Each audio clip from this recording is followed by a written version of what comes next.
동화쌤입니다. 이제 교과서 위주로 공부했다. 근데 이제 세 가지예요. 이렇게 보면 교과서만 공부했다. 그건 말도 안 되죠. 교과서 위주로 공부했다. 그러면 이거는 세모입니다. 세모. 그 다음에 이게 교과서 중심으로 공부했다. 그러면 이거는 동그라미입니다. 자, 왜 그런지 말씀드리면 수학이나 이런 과목들을 할 때 교과서만 풀으면 중학생들도 뭐 40점대 맞습니다. 교과서만 풀으면 40점. 근데 교과서를 공부하고 이 교과서가 교과서를 자세히 설명한 게 자습서하고 평가 문제집입니다. 자습서하고 평가 문제집.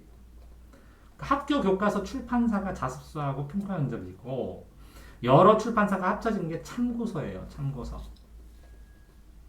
참고서도 있고 또 이것들을 실력을 높이기 위한 기본서라는 것도 있어요. 기본서. 그러면 이 기본서도 실제적으로는 참고서가 확장된 거나 마찬가지예요. 이건 교과서 내용이지만 이건 하나의 사람이 그걸 통일해서 이론으로 정리한 거니까. 그러면 자습서와 평가 문제지만 하면 자, 둘로 나눌 수 있어요. 중하위권은 이렇게 자습서와 평가 문제집만 해도 어떤 학교는 100점도 맞습니다. 중학교는 100점도 맞습니다. 고등학교도 어떤 학교는 뭐 8, 90점도 나옵니다. 자습서 평가 문제집만 해도. 그런데 이걸 위주로 했을 때 중하위권 말고 중상위권의 어떤 학교는 이 교과서만 했을 때는 60점, 70점이 나옵니다. 60점, 70점이. 그러니까 그러면 더 뭐를 해야 되냐? 이 위에 여기에 중급 문제집, 고급 문제집까지 해야 됩니다. 고급 문제집. 자, 이 고급 문제집은 1등급 학생들이 푸는 문제집이고 중급 문제집은 2, 3등급 학생들이 푸는 문제집이에요. 이렇게 등급마다 달라요. 그렇기 때문에 교과서 위주로 공부했다는 소리를 했을 때 이 중하위권 학생이 보면 맞아요. 그런데 이 중상위권 학생이 어렵게 나는 학교에서는 이게 안 맞아요. 교과서 일례로. 자, 그러니까 자습서 평가 문제집하고 참고서하고 기본서도 하기도 하고 과목에 따라 또 여기에 수많은 문제풀이를 해야 되는데 이 문제가 교과서에는 많지 않아요. 연습 문제 조금 있고. 그러니까 여기까지는 실력이 생기는데 기본 실력이 생기는데 점수의 차이는 이 문제를 풀고 나타나거든요. 점수 차이는. 그렇기 때문에 이 점수 차이를 내는 이 문제집을 얼마나 다뤘느냐에 따라서 아이들이 1, 2, 3등급은 쪼르륵 나뉘어요. 그러니까 4등급 이하일 때는 교과서 중심으로 해야 돼요. 공부를 할 때 그러면 교과서 중심이란 무엇이냐? 제일 처음에 자습서는 교과서를 해설한 거예요. 그러니까 자습서 공부를 해요. 그 다음에 뭐라고요? 평가 문제집을 하는데 문제는 이 자습서는 교과서보다 자세해요. 그렇기 때문에 흐름을 말고 흐름을 이해하고 읽어보고 중심을 잡는 데는 교과서가 훨씬 좋아서 어떤 과목은 자습서부터 하지만 어떤 과목은 자습서를 하기 전에 교과서를 7번에서 10번 정도 읽고 시작해라. 그러면 이렇게 7번, 10번 읽으면 자습서도 빨리 할 수 있어요. 굉장히 빠르게.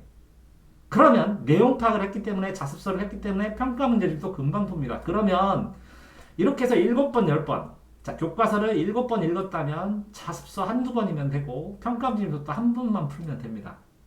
그래서 10번을 채웠다면 이거를 교과서를 5번 읽고 자습서를 3번 하고 평가 문제집을 2번 해도 됩니다. 사람마다. 이렇게 읽으면 10회독을 하게 돼요.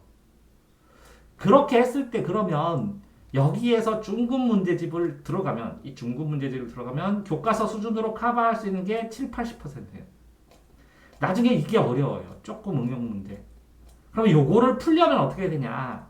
또 고급 문제를 풀어야 돼. 고급 문제. 그러면 요 내용들이 여기에 쭉 펼쳐져 있어요. 그러면 여기까지는 또 풀려요. 요거를 많이 풀면 여기 또 풀려요. 그러면 이거는 뭐냐? 최고급 문제집. 최고급 문제로 이 최고급 문제만 모아있는 문제집을 또 풀어야지 풀리는 거예요. 그러니까 결국은 이렇게 자습서 평가 문제집을 하면 이 부분까지, 그러니까 3등급까지는 무난하게 올라가기 때문에 이 교과서 중심으로 공부를 하는 게 차라리 다른 것보다 빨라요. 내신을 하는 데는 절대적으로 빠르고, 이렇게 내신을 중심으로 아니고 수능 모의고사를 하더라도 교과서 중심으로 하는데, 자, 이렇게 최고급까지 푸른 마지막에는 그럼 뭐 하는 거냐? 교과서를 정독하면서 교과서를 분석합니다. 잘하는 아이들이. 단, 자기 교과서만 묻는 게 아니라 두세 개의 교과서를 읽습니다. 왜? 내용은 다 아는데 이 교과서 문장에 대한 뉘앙스, 이 교과서로 기준을 정확하게 세웁니다. 그래서 애매한 문제가, 한두 문제가 갈릴 때, 애매한 문제가 갈릴 때 이 문장의 판단 기준은 교과서이기 때문에 이 교과서를 최종으로 마무리 정리를 합니다. 상위권, 최상위권 아이들이. 그럼 결국은 공부를 할 때 이 교과서를 공부를 한다는 것은 그 위에 떠 있는 걸 분명히 해야 돼요. 상위권을 맞으려면. 그렇지만 마지막으로 교과서를 정리한다는 것은 만점을 위해서. 여기서 교과서로 한다는 것은 뭐라고요? 공부를 하면서 속도나 효율성이 가장 좋기 때문에 교과서를 합니다. 그러니까 중심이 되는 내용, 여기 처음과 끝까지 다 마무리해서 중심이 되는 내용은 교과서 맞습니다. 자, 교과서 내용이 부실한 과목은 수학입니다. 왜? 그만큼 응용이 굉장히 많다는 것이죠. 그렇지만 자, 국어나 영어 교과서가 부실한 건 아니고 사회나 과학 교과서도 부실한 건 아닙니다. 다만 과학도 다양한 문제의 사례를 풀어야 하기 때문에 부실하다고 느끼고, 사회도 응용을 하게 되면 부실하다고 느끼고, 영어 같은 경우에는, 국어 같은 경우에는 이 교과서를 충실하게 내신을 따라가면 수능도 해결이 되지만 사회나 과학은 응용 사례 때문에 힘들어지는 거예요. 그러니까 이 응용 사례는 1등급, 2등급과 관련된 거예요. 자, 그렇기 때문에 자습서를 풀고 평가 문제집을 푼 다음에 기본적인 문제집은 누구나 풀잖아요. 그렇다면 요런 거에 이 기본적인 문제기의 8부터 자습평가서 문제집, 그다음에 요 기본적인 문제까지 이렇게 풀면 70% 80% 선까지는 도달을 했어요. 고등학교는, 중학교는 뭐 90% 100% 되는 데도 있지만 80% 이상이 도달한 겁니다. 그렇지만 나머지 20%의 차이의 변별력 때문에 더 고난도의 문제집들을 보고 문제풀이를 수없이 하는 거예요. 자, 교과서에 없는 문제도 당연히 있어요. 자, 있는데 문제는 뭐냐면 나중에 결국 이해하게 되면 교과서에 공식을 써놨잖아요. 공식. 그러면 이 공식을 활용하는 모든 문제를 다 실을 수는 없거든요. 교과서가. 그러니까 가장 공부할 수 있는 요 가장 핵심되는 걸 여기를 써주는 거예요. 그러니까 이 공식은 이 공식과 관련된 모든 문제의 핵심이에요. 그러니까 이것부터 우선적으로 이해해야죠. 그러니까 교과서 중심은 맞아요. 다만 교과서 위주로 했을 때는 이 중심에서 맞출 수 있는 점수들, 중심에서 맞출 수 있는 요 정도 점수밖에 안 되는데, 문제는 여기에 있는 문제들은 변별력을 요구하기 때문에 이 교과서 중심보다는 더 다양한 응용이나 관련성, 시발을 해야 되는데 혼자 학생이 이거를 생각해내지 못하기 때문에 굉장히 많은 문제들을 풀고 요 부분에 경험을 하는 거예요. 자, 그러니까 교과서만 봐도 모르죠. 그러니까 이걸 경험을 하는 거니까, 이 부분을 푸는 거니까. 다만 교과서 중심으로 하는 건 맞아요. 교과서만 하는 것도 말도 안 되지만 교과서 위주로 하는 것도 일부 맞아요. 자, 요 부분 이렇게 변별력이 나고 경쟁을 하고 1등과 2등급을 가르는 문제들을 했을 때 수많은 문제집으로 요것 때문에 아이들이 고민을 하는 것이지, 3등급 이하의 학생들은 교과서 중심으로 먼저 해야 됩니다. 이거부터 해야, 자, 교과서부터 해야, 요 70%부터 해야 이거를 올릴 수가 있고, 이거를 올려놓고 나중에 최종 마무리는 교과서로 해야 이 흐름과 아니면 이해했던 것들이 교과서를 판단 기준으로 해서 정확하게 교과서 중심으로 출제하는 시험 문제에 적응할 수가 있는 겁니다.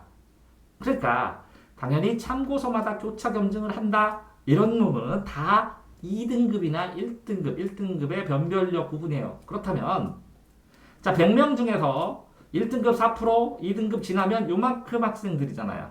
자 이만큼 학생들은 교과서 중심으로 교과서 위주로 먼저 하셔야 됩니다. 교과서 위주로. 자 3등급을 넘어가고 2등급에 도달하기 위해서 여기서부터 엄청 다양한 문제랑 이렇게 교과서를 넘어선 공부들을 하게 되는데 교과서를 다양하게 위주한 하는데 자 내가 4등급 이하다. 그러면 교과서 위주로 하는 게 맞다라고 생각하시는 게 좋습니다. 그래야 더 빠르게 여기까지 도달합니다. 교과서 위의 것으로 다양한 문제로 거꾸로 이렇게 교과서 내용이 나오는 것들을 자기가 다양한 문제를 하면서 경험하는 것보다 교과서를 중심으로 읽고 흐름을 잡고 내용을 파악한 기반 위에 올리는 게 훨씬 빠릅니다. 그러니까 제가 생각할 때는 교과서 위주로 했다라는 거는 맞다. 전체 100명에서. 이렇게 안 맞는 아이보다 맞는 아이가 더 많다라고 생각을 합니다. 그래서 이거는 저는 맞는 소리라고 생각을 합니다. 다만 아까 말씀드린 것처럼 2등급이나 1등급이 되는 변별력을 유지하는 이 소수의 상위권 학생들은 이거보다 훨씬 더 많이 하죠. 다만 이 소수의 상위권 학생들도 교과서 위주로 기초를 잡고 정리한 다음에 빠르게 그 다음에 이 위에 다양한 문제들을 푼다는 거죠. 그러니까 결국 교과서 위주로 하고 교과서 중심으로 해야 된다는 것은 맞는 것이고 일부 이렇게 상위권 1, 2등급 학생들 공부 잘하는 학생들만을 기준으로 해서 교과서 위주는 잘못됐다 이렇게 하는 것은 대부분의 이 4등급 이하의 학생들 훨씬 많은 학생들 3등급도 그렇고 학생들에게도 이게 맞다고 생각하는 게 공부에 더 합당하지 이걸 틀렸다고 생각하는 것은 본인의 공부에 손해다 이렇게 생각합니다. 준산동 동아쌤입니다.